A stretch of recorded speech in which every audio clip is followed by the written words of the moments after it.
Seriously. Naga Chaitanya గారు music గురించి కొంచెం మాట్లాడతారా? డిఎస్పి గారి మ్యూజిక్ ఎలా ఉంది? బయట ట్రైలర్లో ఒక జైల్ ఎపిసోడ్ అయినా, ఒక స్టామ్ సీక్వెన్స్ అయినా, ఏది చూసినా ఈ సినిమా సోల్ అనేది ఒక లవ్ స్టోరీ. అండ్ ఒక లవ్ స్టోరీకి ఎప్పుడు ఒక అద్భుతమైన ఆల్బమ్ కావాలి. దేవి గారు మనకి ఒక అద్భుతమైన ఆల్బమ్ ఇచ్చాడు. మొన్న హైలసో హైలసా పాట కూడా రిలీజ్ అయిన తర్వాత అమేజింగ్ రెస్పాన్స్. అంటే బుజ్జి తల్లి తర్వాత ఇంకా ఏ పాట అయినా అందుకుంటుందా అని ఒక చిన్న క్వశ్చన్ మార్క్లో ఉన్నాను.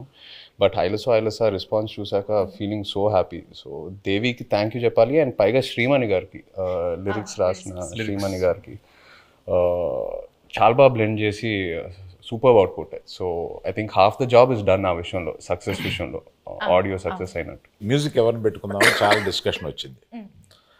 దేవిప్రసాద్ని పెట్టుకుందామని వస్తే నేను వద్దన్నాను దేవిప్రసాద్. ఎందుకంటే పుష్ప మాది ప్యారలల్గా వెళ్తుంది.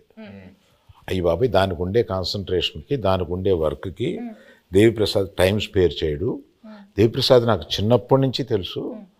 మా ఫ్రెండ్ కొడుకు బాగా బోల్డ్ సినిమాలు చేశాడు. మా ఇద్దరికి అసలు మామూలుగా బయట ఎక్కడన్నా కనిపిస్తే మేము లవర్స్ కావలించున్నట్టు కావలించుకుంటాం. అంత ఇష్టం నాకు.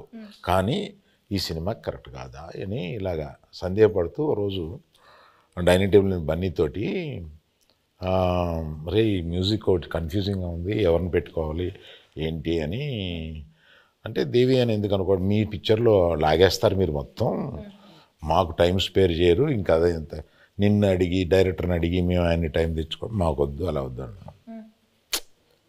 లవ్ స్టోరీ అన్న తర్వాత దేవి ఆలోచించక అన్నాడు.